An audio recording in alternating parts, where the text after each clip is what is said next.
Yes, good evening everyone. Before we start, let's quickly mark your attendance. Please write your full name along with your academic background in the chat box.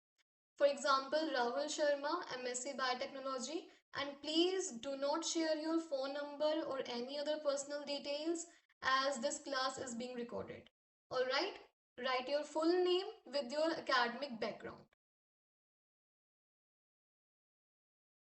It's just to mark your attendance. That's why please write your full name along with your academic background.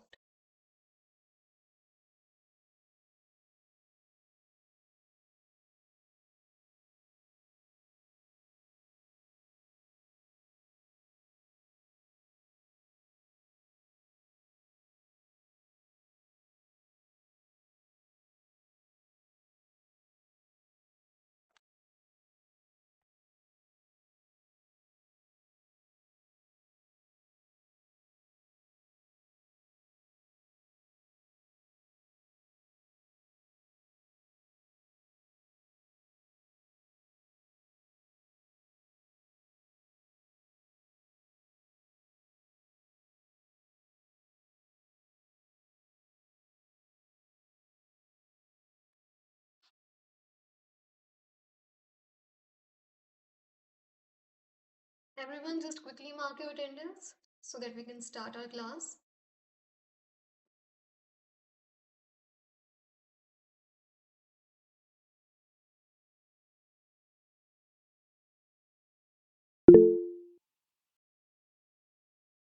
Yes, Pooja?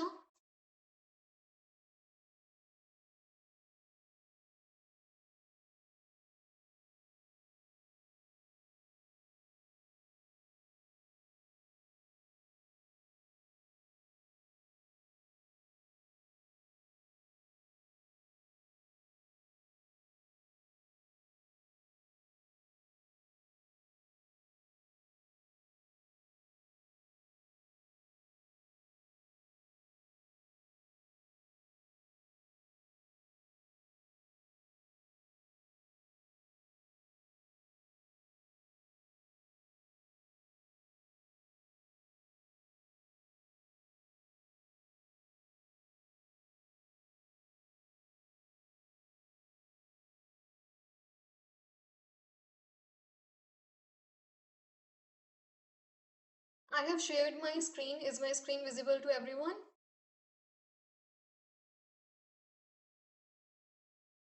Okay.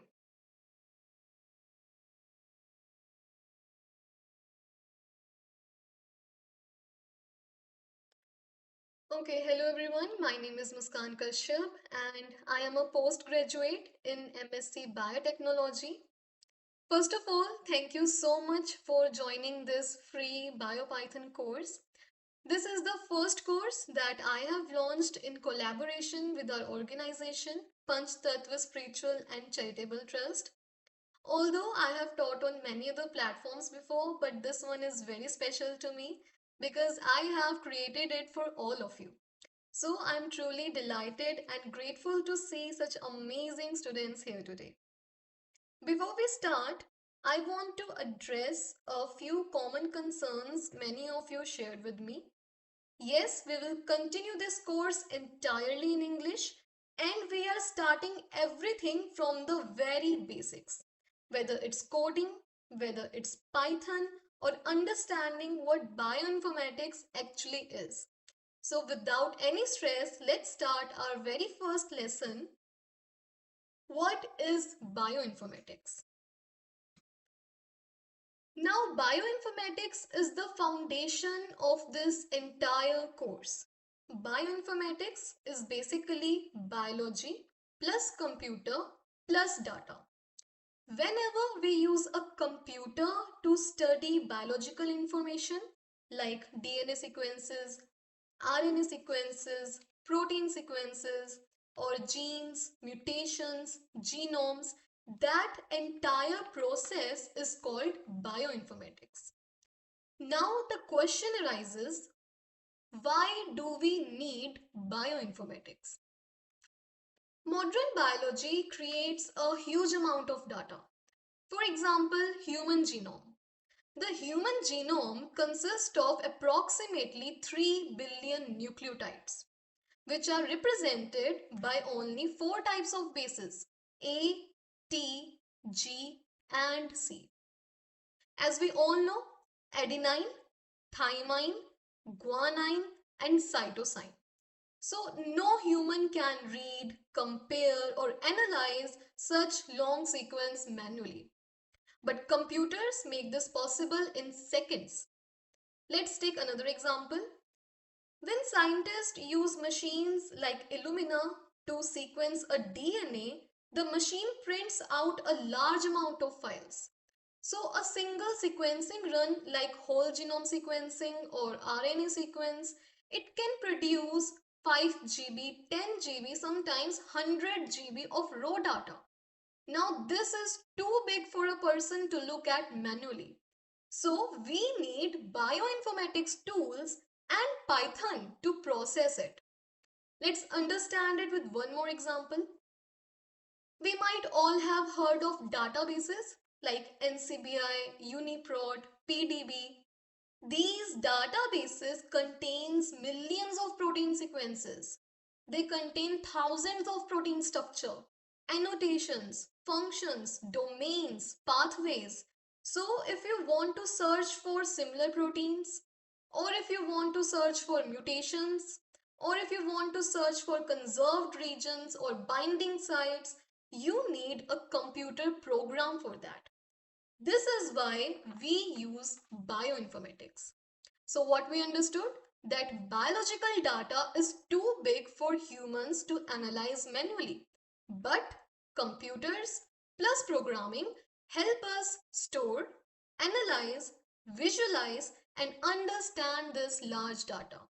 And that's exactly what we will learn step by step in this course. Now let's understand why Python is used in bioinformatics. Bioinformatics involves a lot of biological data, as we know, like DNA, RNA, proteins. So to work with this biological data, scientists need a tool that must have all these features. First, the tool should be easy to learn. Second, it should be fast to use. Third, it should be powerful for analysis. And fourth, it should be able to handle large dataset.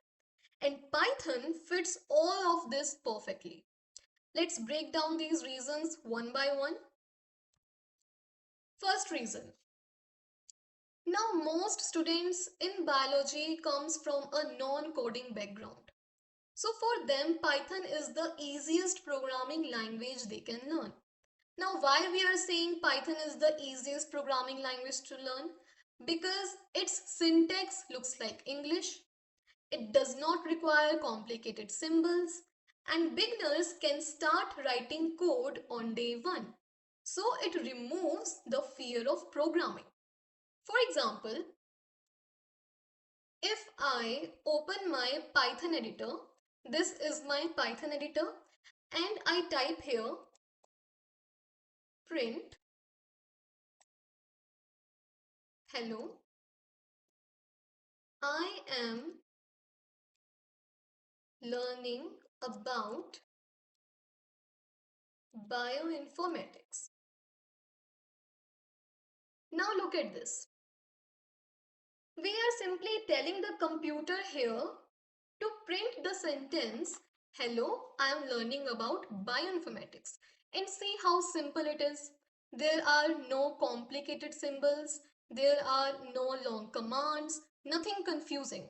Just one clean line of a English-like text.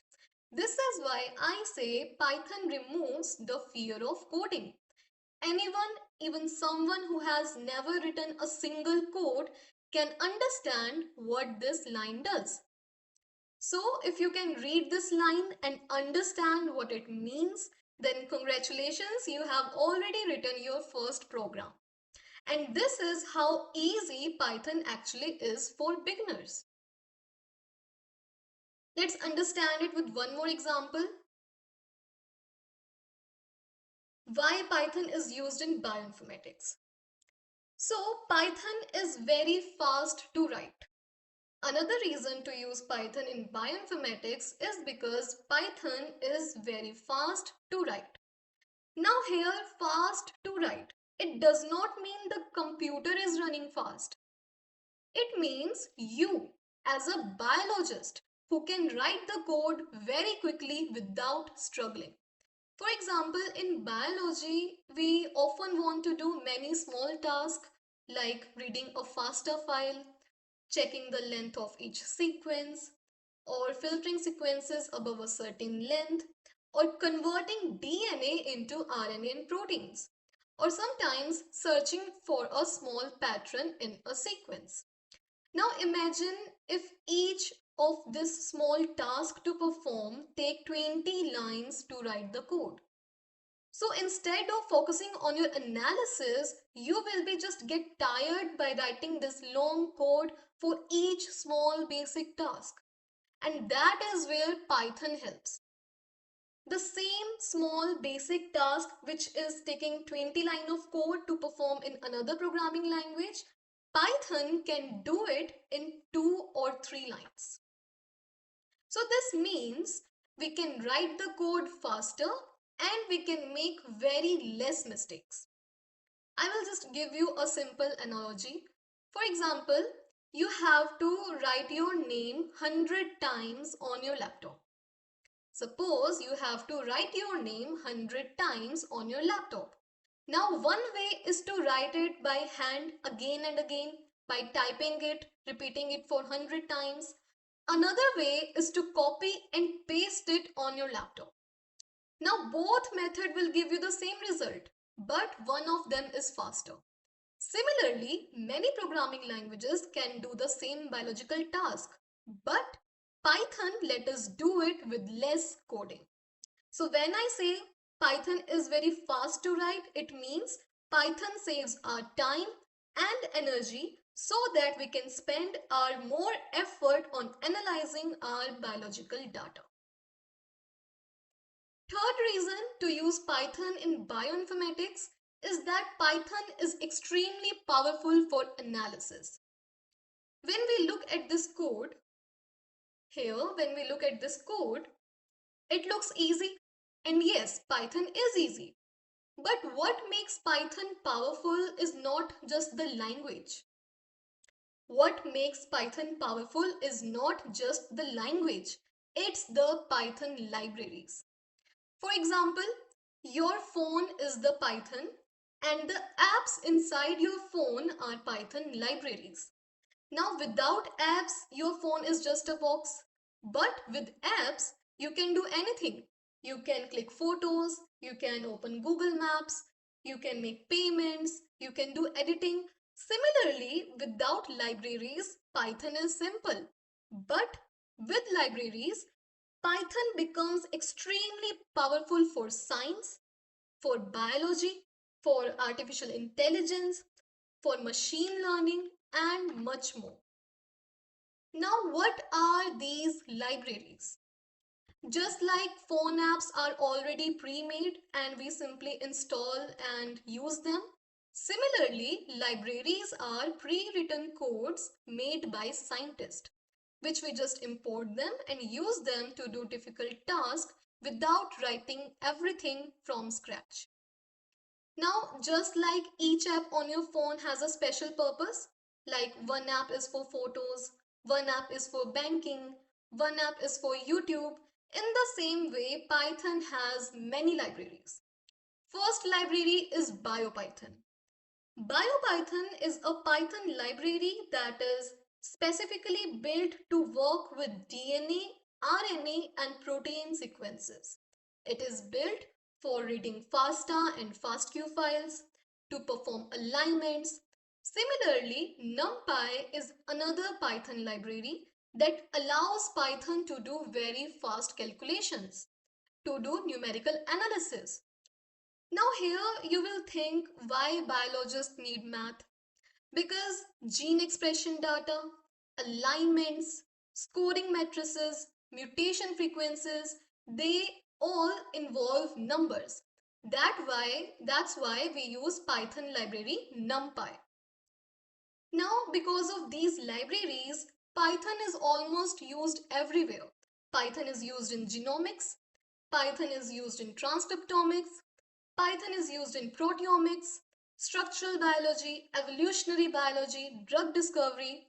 So, Python can handle anything from a simple DNA analysis to a full genome pipeline. And lastly, the fourth reason to use Python in bioinformatics is that Python can handle large data sets. Now, what do we mean by large data set?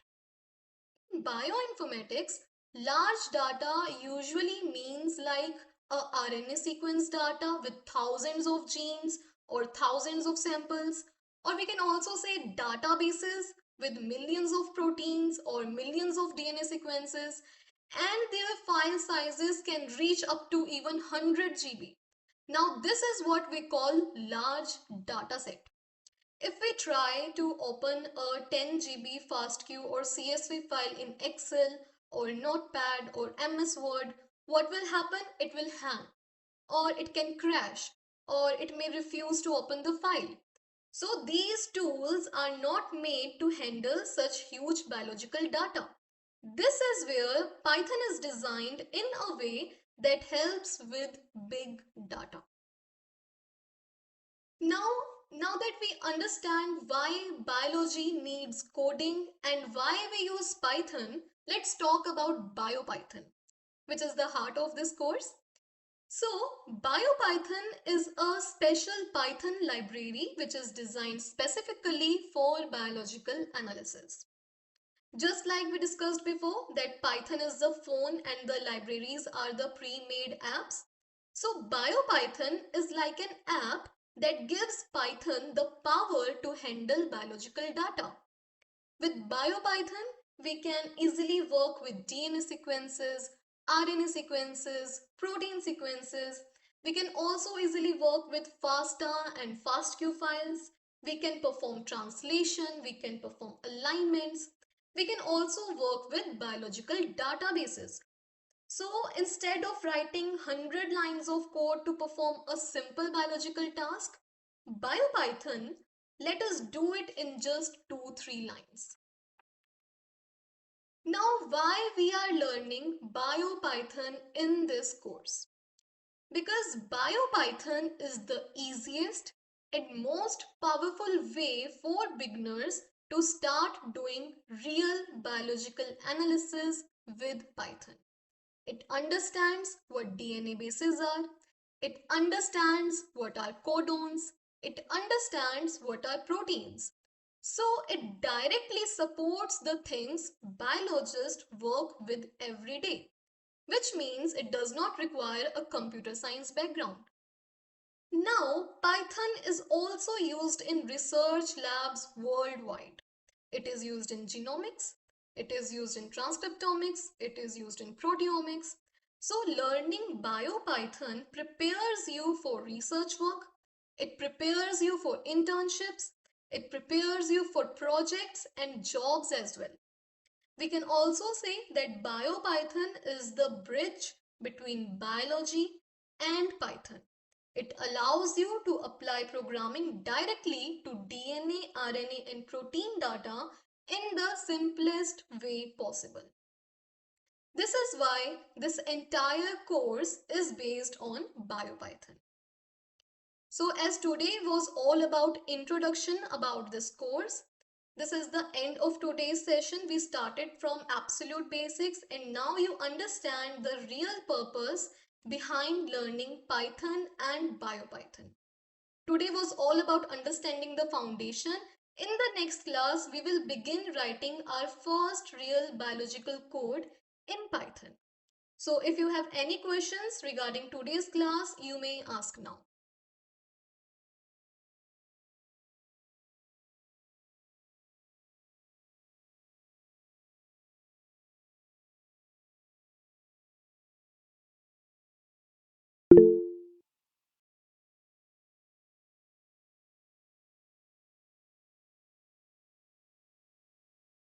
If you have any questions, you can ask.